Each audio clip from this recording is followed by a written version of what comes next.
mis en mouvement par le capital a, c'est d'organiser la servitude volontaire et la reproduction du fétichisme marchand. L'écologie, c'est pas une catégorie révolutionnaire. L'écologie, c'est une catégorie essentiellement contre-révolutionnaire et marchande. Écologie, ça nous renvoie à l'oikia. Et l'oikia, c'est la maison propriétarienne lorsque les communautés primordiales ont été dissoutes et qu'on a substitué au produire pour la vie le produire pour le travail. Donc la maison propriétarienne, elle a donné naissance pendant des millénaires, pendant des siècles, à l'économie. L'économie, c'est le produire du divisé, c'est le produire du scindé, c'est le produire de l'aliéné, c'est le produire de l'échange, et au bout de la course, c'est le produire, le mode de production capitaliste qui ne produit pas pour les besoins humains, mais qui produit uniquement pour les besoins solvables de la reproduction du capital. Et au XIXe siècle, le développement du capital, de la même manière qu'à un moment donné de son histoire, il a produit l'économie comme conscience fausse de la réalité aliénée, il a produit aussi l'écologie comme conscience fausse de la réalité aliénée à valoriser en protection de l'environnement.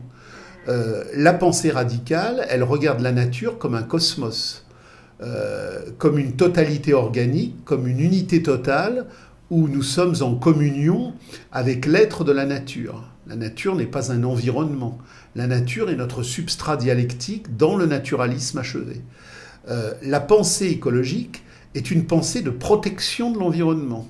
C'est une pensée de protection des ressources qui émerge dans les savoirs faux et les savoirs aliénatoires du capital au XIXe siècle en prolongement des dévastations économiques. L'écologie est le supplément d'âme de l'économie.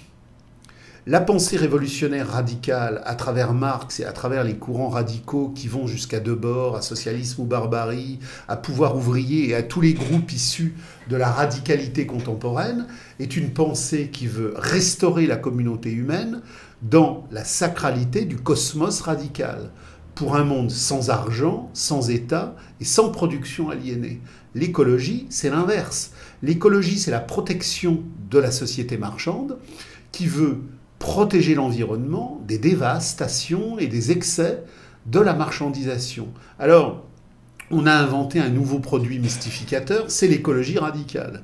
L'écologie radicale serait une écologie plus radicale en ce sens qu'elle remettrait en cause un certain nombre des données de la capitalisation, entre autres la croissance et ce genre de choses. Mais la marchandise, qu'elle soit croissante ou décroissante, ne nous intéresse pas.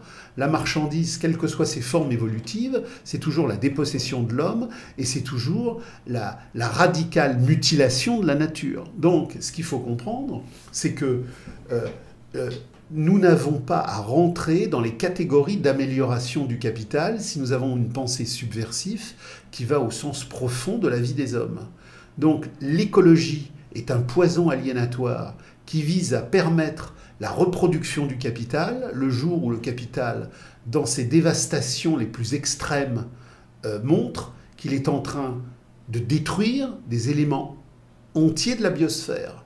Bon, il n'y a rien de neuf. Marx, dans le Capital, explique que la Terre, comme investigation et comme territoire d'exploitation, est en train d'être détruite et vampirisée par le développement du capital. La solution à la vampirisation de la nature, c'est pas l'écologie, qui n'est qu'une science annexe de la marchandisation despotique, c'est effectivement la révolution humaine radicale qui détruit l'argent, qui détruit l'État, et qui n'est pas écologique, mais qui est cosmique, et qui est l'expression du naturalisme achevé. La nature n'est pas quelque chose avec lequel nous avons un dialogue de protection ou de préservation à engager. La nature est notre immanence.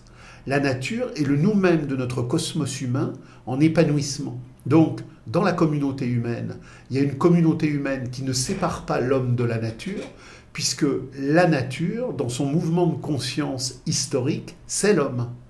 L'homme n'est pas quelque chose qui n'est pas dans la nature, il est la nature en mouvement de conscience.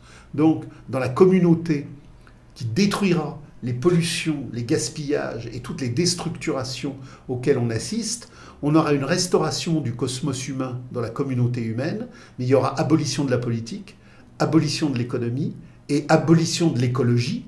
L'écologie n'étant rien d'autre qu'une aliénation supérieure du temps contemporain pour faire écran à la radicalité et en construisant des fausses problématiques qui font qu'effectivement, on veut préserver l'horreur du capital en préservant les effets du capital. Parce qu'en fait, du coup, l'écologie, c'est consubstantiel à l'économie politique. L'écologie est radicalement consubstantielle. D'ailleurs, c'est la même étymologie. C'est l'oikia. L'écologie, c'est l'économie. L'économie, c'est l'écologie. L'écologie n'est qu'une superstructure de la pourriture infrastructurelle du capital en mouvement.